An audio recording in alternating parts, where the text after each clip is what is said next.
నమస్తే, welcome to ATV. ఇప్పుడు మనం జూబ్లీ హిల్స్ నియోజకవర్గం, ఇది నాకు తెలిసి షేక్పేట దగ్గర ఉన్నటువంటి ఆ చెరువు దగ్గర ఉన్నటువంటి మహాత్మా గాంధీ నగర్. ఇది ఆల్రెడీ మనం వీడియో చేసాం మొన్న.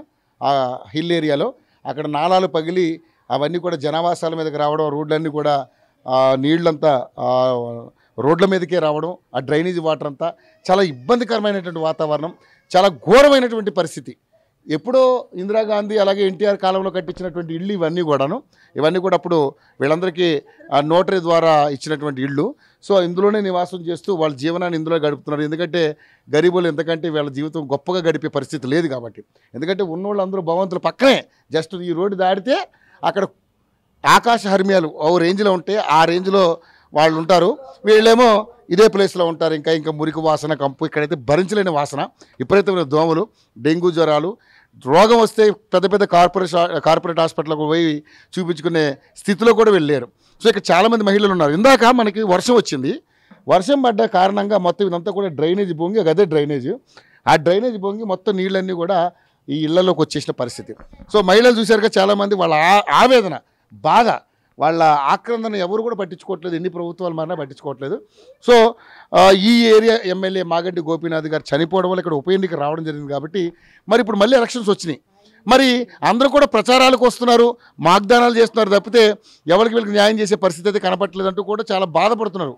సో చూద్దాం మరి ఇప్పుడు మరి వీళ్ళ మూడు ఎలాగుందో, వీళ్ళ ఎవరి వైపు ఉన్నారో, మరి ఎవరిని వీళ్ళు యాక్సెప్ట్ చేస్తారో, మరి వీళ్ళ సమస్యలు ఎప్పుడు క్లియర్ అవుతాయి వాళ్ళ మాటలు తెలుసుకుందాం. అమ్మా నమస్తే. అమ్మా ఏం పేరు నీ పేరు? నా పేరు బాలకృష్ణమ్మ. నేను జిహెచ్ఎంసీలో పనిచేస్తా, ఉడువనికి పోతా. అయితే కాంట్రాక్ట్ ఉద్యోగి కండక్టర్.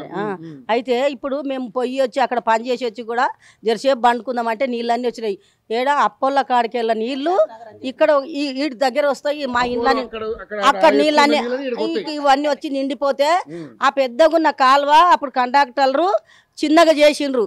ఆ రోడ్ ఏమో పెద్దగా చేసిండ్రు, ఇక్కడ ఏమో చిన్నగా ఒత్తుకొచ్చిండ్రు. ఇప్పుడు ఆ నీళ్లు నిండి ఇక్కడ పోల్రి మా తానికి కూడా వస్తున్నాయి. మమ్మల్ని పట్టించుకొని ఆదలే లేడు. ఓట్ల కానీ వస్తారు, పోనీ దాన్ని హక్కు చేస్తాము, వేయమంటాను మేము చెప్తలేము. ఓట్ల గురించి మాట్లాడతలేను నేను ఎందుకను.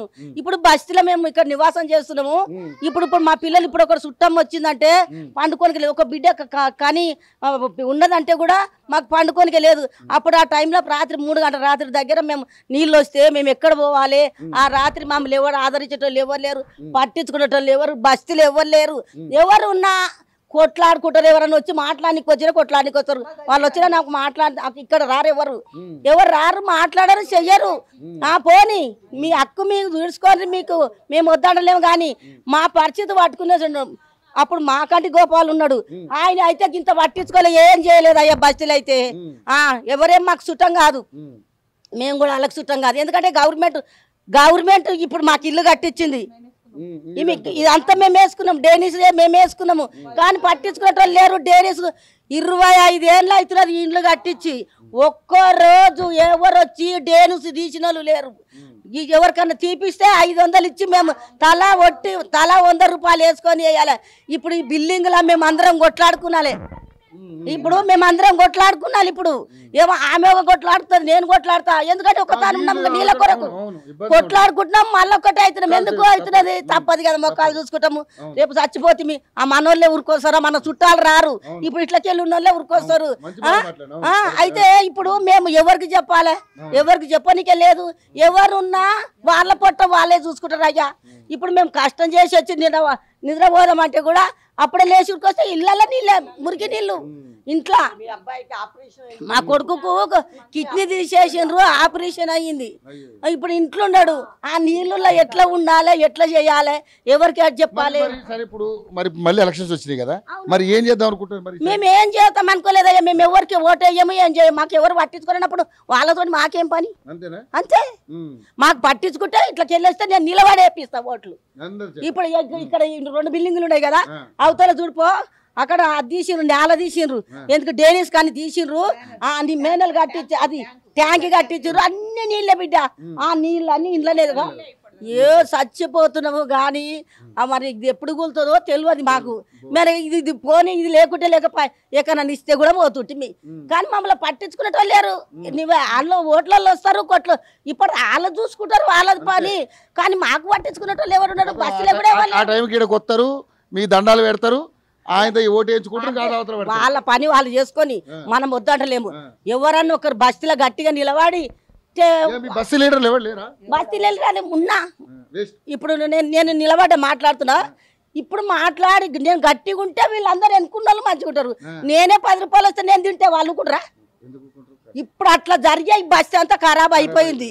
ఎవరన్నా మాట్లాడి నేను మాట్లాడతా వాళ్ళతోటి నేను కానీ ఎవరు చేష్టం లేరయ్యా. వారు వస్తారు వీరు వస్తారు కానీ ఎవరు ఏం చేస్తలేరు బిడ్డ. మేము ఉన్నామంటే ఇట్లా ఏడేసిన గొంగడ అని 25 ఏళ్ళు అయింది ఇల్లు కట్టించి. ఇప్పుడు కాలువ ఉన్నది పెద్ద కాలువ కండక్టర్కి ఇచ్చిండ్రు. కండక్టర్కి ఇస్తే మట్టి తెచ్చి అందులో పోసిండ్రు. ఒక్కడు అడిగేటోడు లేడు. ఒక ఆడేమే వస్తుంది ఇట్లా ఫోటో పెట్టుకొని దించుకొని పోతారు. గుట్టికి ఏం చేస్తారు వాళ్ళు? ఏం చేయరు. మట్టి అంతా తెచ్చిపోయారు. ఊళ్ళో కరగడగా చేస్తారు చూడు. నేను అనుకున్నా కరగడ చేస్తున్నారు ఏమంటారు అనుకున్నది అంతా ఇట్లా కరగడ చేస్తే ఎట్లా అవుతుంది? షాప్ అవుతుంది కదా నారాయణకి పోతే అట్లా చేసిండు. అదంతా కాలువ దుడిపి ఎట్లున్నది? అది కాలువనేనా బస్తేనా? ఇది బస్సుకి ఎవరు సమగించిన వాళ్ళు ఎవరు లేరా? పెద్దలు ఎవరు లేరా? అందరు చచ్చిపోయినారు. చచ్చినోడు ఏం చేయలే మాకు. ఎవరేమో ఏమంటారు చీరలు ఇచ్చిర్రు ఏమో చీరలు ఇచ్చిర్రు 10 మందికి ఇచ్చినట్టు మాకు కూడా చీరలు ఇచ్చిర్రు. అవి కట్టుకొని ఇచ్చినారు. చీరలు ముచ్చట మాట్లాడతలే బిడ్డ. పీర లేకున్నా సరే మాకు పైసలు లేకున్నా సరే మా ఇల్లు మాకు మంచిగా ఉంటేనన్నా చేస్తే చాలు అంతే. మాకేమి లేదు కానీ గట్లా చేసి కాలువలు ఇస్తారు. కండక్టర్ ఉన్నాడు 10 మాటలు నేను ఫోన్ చేసిన. నేను సరే అక్క ఇప్పుడు ఓకే నాకు అర్థమైంది మీ సమస్య అర్థమైంది. మరి ఇప్పుడు బీజేపీ వాళ్ళు వస్తారు, కాంగ్రెస్ వాళ్ళు వస్తారు, బీఆర్ఎస్ వాళ్ళు వస్తారు. మరి అయ్యా ఒక మాట చెప్తా బిడ్డ. ఎవరు అప్పుడు నీళ్ళు వచ్చి ఇట్లే మునిగితే ఎవరు కేటీఆర్ ఎవరో వచ్చిండు కానీ 10,000 ఇచ్చిండు బిడ్డ. తినలేదు అనవద్దు. నీళ్లు మునిగినాయి. మునిగితే ఇచ్చిండు వచ్చిండ్రు 10,000 ఇచ్చిన. అప్పుడు స్టార్టింగ్ లా ఇప్పుడు నీళ్ళు ఎట్లా వచ్చినాయి కదా వస్తే అప్పుడు 10,000 ఇచ్చిండ్రు. తినలేదు అనవద్దు కానీ దేవుడు అన్నం మెచ్చాడు. ఎందుకంటే నా జ్ఞాపకం వచ్చింది మళ్ళీ చెప్తున్నా నేను. వాళ్ళు చెప్పుకున్న వాళ్ళచిందే కానీ అదొక పారి మటకం 10,000 ఇచ్చిండ్రు. ఇక వాళ్ళు ఏం చేసింది ఏం లేదు అయ్యా. అయ్యో రోడ్డు ఎప్పుడు వేసిండ్రు 20 మరి వాళ్ళు ఇచ్చిన పెన్షన్ తప్ప కొత్త పెన్షన్ మాకు పింఛన్ లేదు ఏం లేదు అయ్యా. నాకైతే పింఛన్ లేదే లేదు. ఇప్పుడు వెనక ఉంటారు కదా. ఇప్పుడు నేను నిలబడ్డా. ఇప్పుడు వీళ్ళందరూ ఎన్నుకున్నారు. నేను తెచ్చుకున్నా నేను తింటున్నా. వీళ్ళకి ఏం కోపం ఉన్నదంటే ఈమె నేను పని చేపియను ఏం చేయను నేను తింటా. తినేం చేస్తున్నా ఇవి చిన్న వాళ్ళకి అందరికి కోపాలు వస్తున్నాయి. అట్లా జరుగుతుంది బస్తీలా. ఎవరు వస్తే నీవేం చేస్తావురా నేనేం చేస్తాను. మరి ఇప్పుడు ఎలాగ ఎవరికొకరు ఓటేయాలి కదా. మరి 3 ఏది బెస్ట్ అనుకుంటున్నాను? నేను ఎవరికి బెస్ట్ అంటలేను నాయన. నేనైతే ఆనాడు సంధి అయితే ఎవరికి వేసిన ఇంద్రమ్మకే వేసిన. నాకు తెలిసిన కాడికి అయితే ఎప్పటికి వేసిన. నేను వీళ్ళకి వెళ్ళి ఒక పారి మటకం ఆయనకు ఎవరికి 10,000 ఇచ్చిండు కదా ఆయనకి వేసిన. వేయలేదంట నేను చెప్తలేను. ఇంకా బీజేపీ వాళ్ళకైతే వేయలేదు. ఉట్టిగా పోదాం నేను చెప్పాను. నేను ఎవరికి అనుకోలేదు ఇంతవరకు దగ్గర. ఆ సమయంలో ఎవరికంటే ఎవరు ఆడికి దగ్గర పోయినాక ఎట్లనైనా కానీ నేను వీళ్ళకేస్తా వాళ్ళకేస్తా అన్న మాట లేదు. కాలువల మట్టి ఎవరు తీసాడు? ఎన్నడో 25 ఏళ్ళ నాడు కాళ్ళ మట్టి మా మట్టి అంతా ఇదే.